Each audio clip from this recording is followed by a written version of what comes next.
మరి కాసేపట్లో వైఎస్ఆర్సీపీ అధినేత వైఎస్ జగన్ పల్నాడు జిల్లా వినుకొండకు వెళ్లనున్నారు. మరి కాసేపట్లోనే వైఎస్ఆర్సీపీ కార్యకర్త రషీద్ కుటుంబాన్ని పరామర్శిస్తారు. ప్రస్తుతం రషీద్ ఇంటి వద్ద మా ప్రతినిధి సతీష్ ఉన్నారు. సతీష్, ఎంతసేపట్లో వైఎస్ జగన్ చేరుకోబోతున్నారు? ఏంటి పరిస్థితి అక్కడ?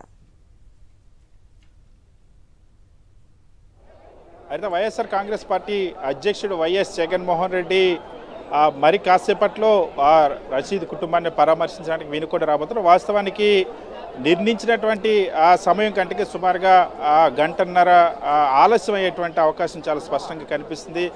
10 గంటలకు తాడేపల్లిలో వైఎస్ జగన్మోహన్ రెడ్డి బయలుదేరి ఇప్పటికే ఇక్కడికి చేరుకోవాల్సిన అవసరం ఉంది. కానీ దారి పొడవునా ప్రజలు ఏవైతే వివిధ నియోజకవర్గాల్లో అటు చిలకలూరుపేట నియోజకవర్గం దగ్గర నుండి నరసరావుపేట నియోజకవర్గం వరకు కూడా ప్రజలు దారి పొడవునా వైఎస్ జగన్మోహన్ రెడ్డి కోసం ఎదురు చూస్తున్న వాళ్ళని అభివాదం తెలుపుతూ దిగి వాళ్ళకి విశేషి మళ్ళీ వైఎస్ జగన్మోహన్ రెడ్డి బయలుదేరుతున్నటువంటి పరిస్థితి. ఈ నేపథ్యంలోనే ఆలస్యం అవుతుంది. ఇక్కడ మనం ప్రస్తుతం రషీద్ కుటుంబం ఉన్నటువంటి ప్రాంతంలో ఉన్నాం. ఇక్కడ కూడా దాదాపుగా వాళ్ళ ఉదయం నుండి కూడా కార్యకర్తలు చుట్టుపక్కల ప్రాంతాల నుండి వచ్చిన వాళ్ళు కానీ ఈ వినుకొండ పట్టణానికి సంబంధించిన వాళ్ళంతా కూడా వైఎస్ జగన్మోహన్ రెడ్డిని ఇక్కడికి వస్తున్నారని తెలుసుకొని వీళ్ళంతా కూడా ఎదురు చూస్తున్నటువంటి పరిస్థితి. సో వైఎస్ జగన్మోహన్ రెడ్డి ఈరోజు వినుకొండ బయలుదేరినప్పటి నుండి కూడా పోలీసుల ఆంక్షలు మాత్రం చాలా తీవ్రంగా ఉన్నాయి. వాస్తవానికి పోలీసులు ఈరోజు ఉదయాన్న వినుకొండ వైఎస్ జగన్మోహన్ రెడ్డి బయలుదేరుతారని తెలిసినప్పటికీ కూడా నిన్న అర్ధరాత్రి నుండి వైఎస్ జగన్మోహన్ రెడ్డి భద్రతను ఉపసంహరించేటువంటి ప్రక్రియను చేపట్టారు. అంతేకాకుండా వైఎస్ జగన్మోహన్ రెడ్డికి సంబంధించినటువంటి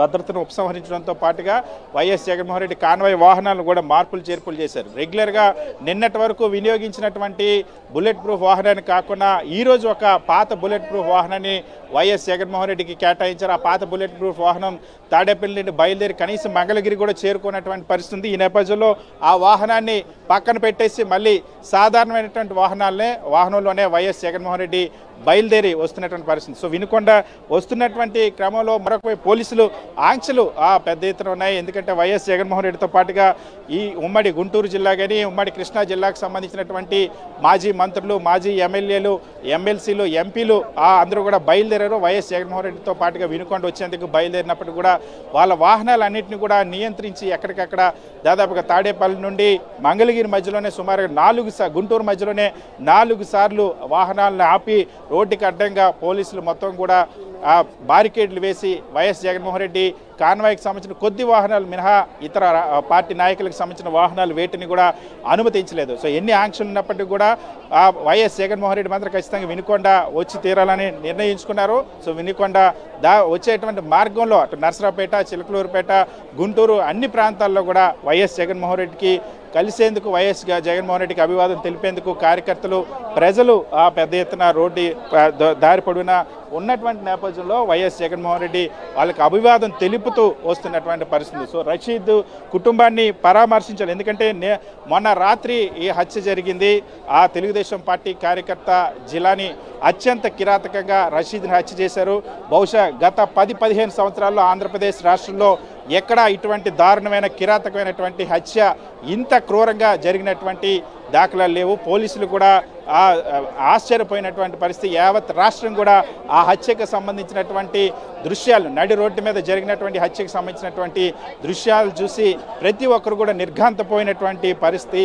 ప్రతి ఒక్కరు గుండె కూడా చలించినటువంటి పరిస్థితి. అంత కిరాతకంగా జరిగినటువంటి ఆ హత్య తర్వాత కుటుంబం కూడా కన్నీరు మున్నీరుగా గత 2 రోజులుగా తీవ్రంగా వెలిపిస్తుంది. ముఖ్యంగా రషీద్కి సంబంధించినటువంటి తల్లిదండ్రులు, ఇద్దరు వృద్ధులు ప్రతిరోజు కూడా తల్లిదండ్రులకు సేవ చేసేటువంటి అలవాటు ఉంది రషీద్కి. అటువంటి రషీద్ని అత్యంత దారుణంగా హత్య చేసినట్టు తెలుగుదేశం కార్యకర్త జిలాని హత్య చేసినటువంటి ఉదంతం అనేది ఈ ప్రాంతంలో కూడా తీవ్ర ఒక సంచలనమే కాకుండా ఒక భయానక వాతావరణాన్ని సృష్టించింది. ప్రజలందరినీ కూడా భయభ్రాంతులకు గురి చేసింది. అయితే అప్పటి నుండి కూడా ఇక్కడ 144 సెక్షన్ అమలవుతుంది. 144 సెక్షన్ వినుకొండలో అమలు చేస్తున్న పరిస్థితి. ప్రస్తుతం వైఎస్ జగన్మోహన్ రెడ్డి పర్యటన నేపథ్యంలో పోలీసులు బందోబస్తు ఏర్పాటు చేశారు. ఇక్కడ రషీద్ నివాసానికి సంబంధించినటువంటి ప్రాంతంలో పోలీసులు బందోబస్తు ఏర్పాటు చేశారు.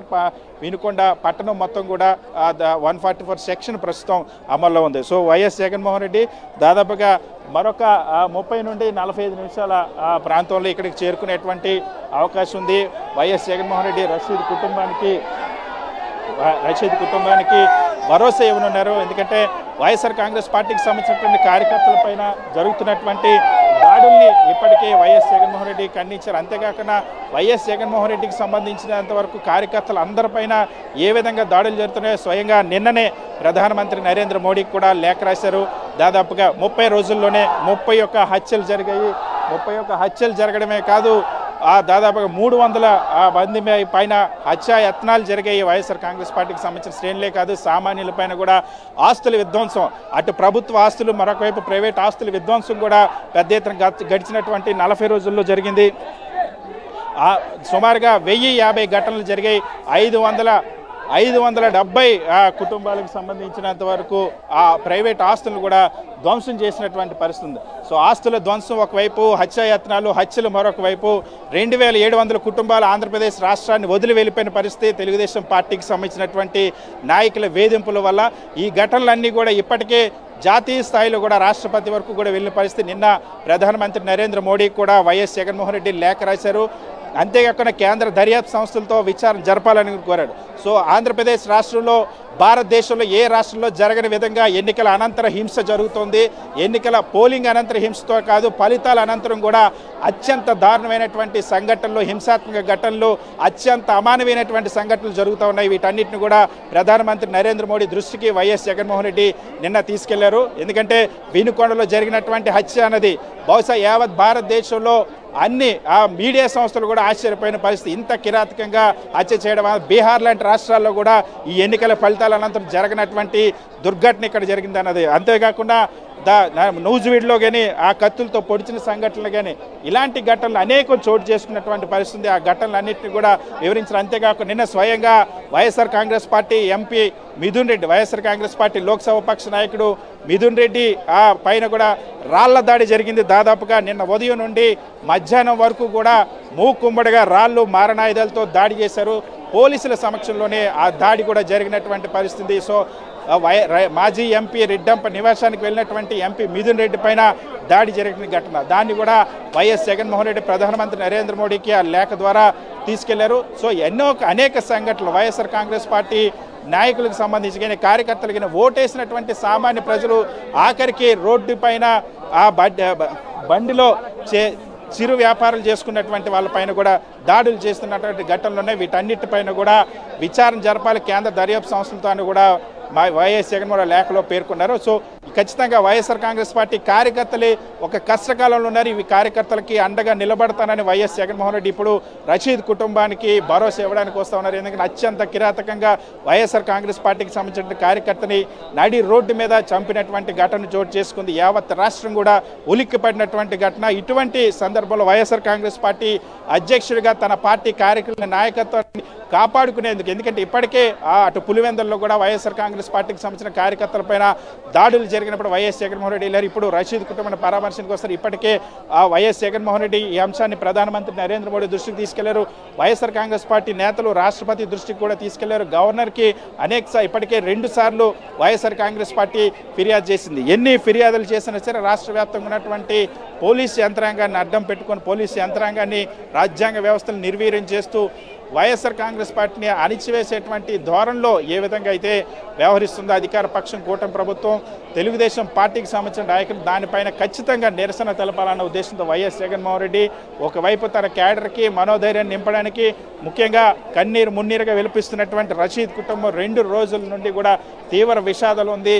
ముఖ్యంగా ఈ ప్రాంత ప్రజలు కూడా ఆ ఘటన చూసిన తర్వాత, అత్యంత భీతావాహమైనటువంటి ఆ ఘటన చూసిన తర్వాత తీవ్ర భయభ్రాంతులకు గురయ్యారు. సో ఈ నేపథ్యంలోనే వైఎస్ జగన్మోహన్ రెడ్డి ఈ కుటుంబానికి అండగా నిలవడానికి భరోసా నిలిపేందుకు రాబోతున్నారు. సో మరి కాసేపట్లో వైఎస్ జగన్మోహన్ రెడ్డి వినుకొండ చేరుకున్న రషీద్ కుటుంబాన్ని పరామర్శిస్తారు. ఇప్పటికే నరసరావుపేట వరకు వస్తున్నటువంటి వైఎస్ జగన్మోహన్ నరసరావుపేట కూడా దాటినటువంటి వైఎస్ దారి పొడవునా కూడా పెద్ద ఎత్తున ప్రజలు అభివాదం తెలిపేందుకు వస్తున్న నేపథ్యంలో వారితో పలకరించి వైఎస్ జగన్మోహన్ రెడ్డి ముందుకు సాగుతున్నటువంటి పరిస్థితి.